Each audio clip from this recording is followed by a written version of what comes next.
Hello and welcome to Divine Connection. कैसे हैं आप सब लोग। जब मियाँ बीवी राजी तो क्या करेगा काजी, ये बात आप सब लोगों ने सुनी होगी।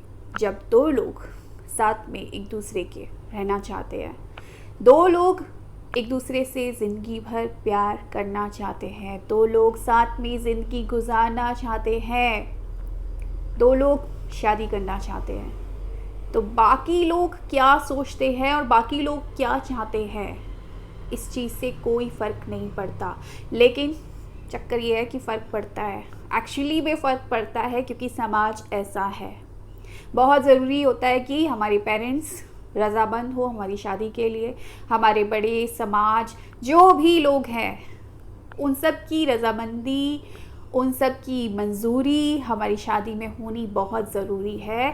तभी शादी एक सफल शादी कहलाती है, तभी दो लोग अच्छे से एक दूसरे के साथ रह पाते हैं, जब सब लोग खुशी खुशी उनको इजाज़त देते हैं शादी के बंधन में बंधने की। मेरे पास बहुत सारे मैसेजेस, बहुत सारे कॉल्स आते हैं जिसमें कुछ लोग ये भी बोलते हैं कि हमारे पेरेंट्स शादी के लिए कभी भी तैयार नहीं होंगे। स्टेटस इशू है, कास्ट इशू है, बहुत सारी प्रॉब्लम्स है। तो प्रॉब्लम ये आ रही है कि पेरेंट्स तैयार नहीं है। हम लोग शादी करना चाहते हैं, हम लोग एक दूसरे से बहुत प्यार करते हैं, लेकिन क्योंकि पेरेंट्स तैयार नहीं है, क्योंकि समाज तैयार नहीं होगा, तो क्या भागकर शादी कर ले। ये भी कुछ लोग बोलते हैं कि हमें भागकर शादी कर लेनी चाहिए, लेकिन वो भी एक सॉल्यूशन नहीं है। कब तक भागोगे, किस किस से भागोगे, फिर समाज में वो इज्जत भी नहीं मिलती है, राइट। तो वो एक सॉल्यूशन नहीं है। अब आज की वीडियो में मैं सिर्फ़ और सिर्फ आपको ये मैसेज देना चाहती हूँ कि अगर आप और आपका पार्टनर ये चाहते हैं कि साथ में रहना है, शादी करनी है, एक दूसरे के साथ पूरी ज़िंदगी बिताना है और बहुत गहरा रिश्ता है, इस चीज़ को समझते हैं कि प्यार बहुत गहरा है दोनों के बीच में, तो अगर आप इस चिंता में रहते हैं कि अब शादी कैसे होगी, पेरेंट्स नहीं मानेंगे, उसके पेरेंट्स नहीं मानेंगे या मेरे पेरेंट्स नहीं मानेंगे, या ये नहीं मानेगा वो नहीं मानेगा, जो भी इश्यूज़ आ रही हैं उन सबको भूल जाओ। अगर आप दोनों एक दूसरे के होना चाहते हैं, अगर आप दोनों के बीच का रिश्ता मजबूत है, प्यार मजबूत है, तो फिर कोई और चीज़ आप दोनों के आड़े नहीं आ सकती है। प्रॉब्लम क्या है? प्रॉब्लम ये है कि दिल तो मिल गए हैं लेकिन दिमाग में डाउट है।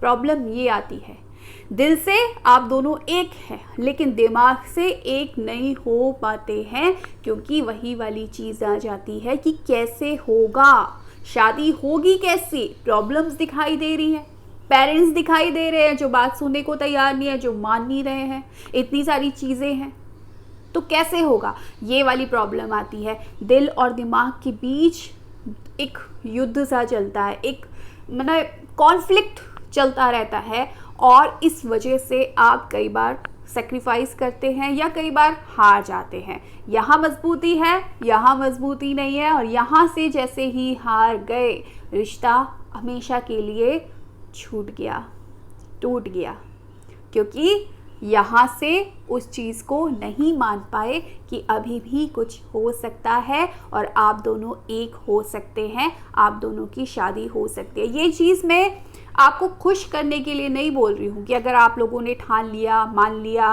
कि शादी होगी तो कुछ भी हो जाए, शादी होकर रहेगी, लॉ लगा लो, लॉ ऑफ अट्रैक्शन फॉलो करो, टेक्निक लगा लो। ये चीज़ मैं अपने पर्सनल एक्सपीरियंस से बोल रही हूँ, क्योंकि मेरी भी शादी ऐसे ही हुई थी। आज से 16 साल पहले मेरी शादी हुई थी, जब लॉ ऑफ अट्रैक्शन नहीं था, कोई नहीं जानता था। एक्चुअली लॉ ऑफ अट्रैक्शन तो तब भी काम करता था, लेकिन इसके बारे में कोई जानता नहीं था, कोई टेक्निक नहीं जानता था, कुछ भी नहीं जानता था। लेकिन उस वक्त भी मैंने अपनी शादी को मैनिफेस्ट किया था।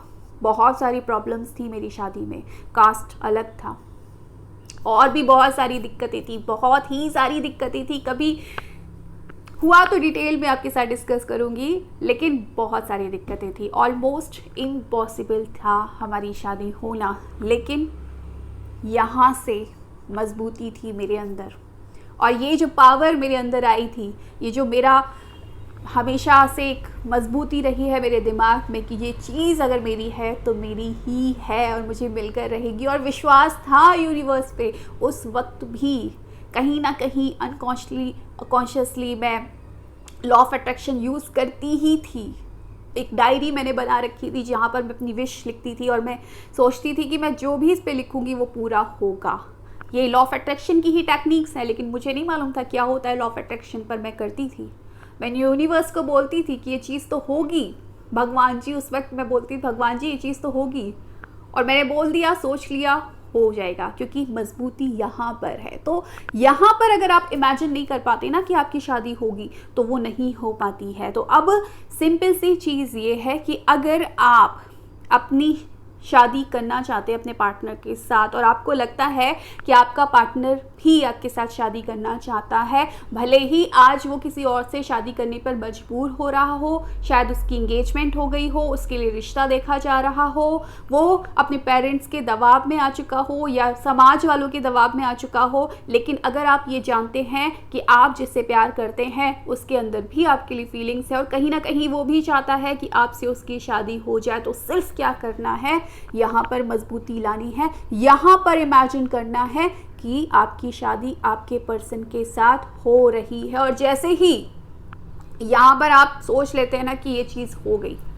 या हो रही है, अगर हो चुकी है मैं आप बिलीव नहीं कर पाते, तो हो रही है, मैं प्रोसेस में आया करो कि ये चीज़ हो रही है, बस आने वाली है, आने वाली है, और मैं उसके लिए बिल्कुल ओपन हूँ, बिल्कुल रेडी हूँ।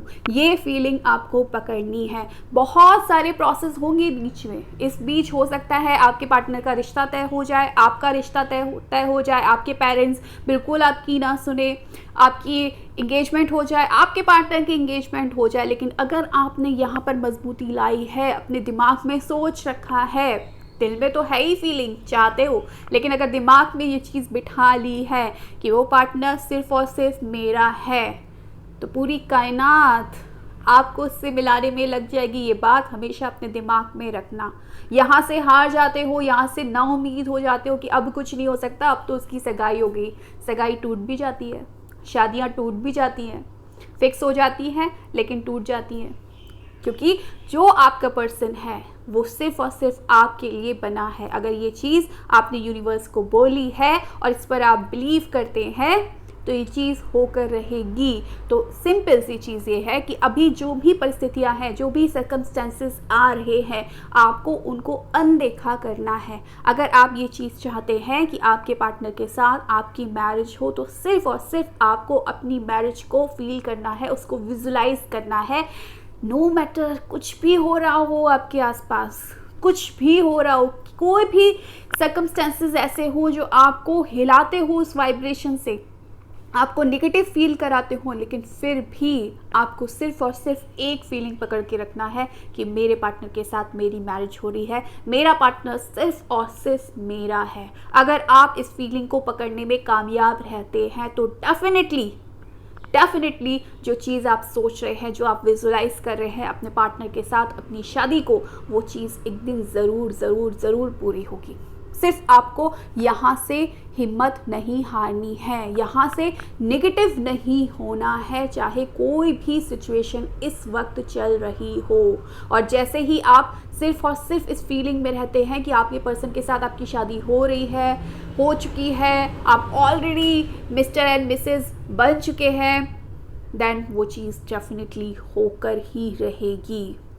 तो अगर अभी भी डाउट में हो, कुछ भी नेगेटिव सिचुएशन है जो आपको परेशान कर रही है, बिल्कुल उसको दिमाग से निकाल दो। सिर्फ यहाँ पर इमेजिन करो कि आपके पर्सन के साथ आपकी शादी हो चुकी है या फिर हो रही है, एंड डेफिनेटली वो चीज़ होकर रहेगी।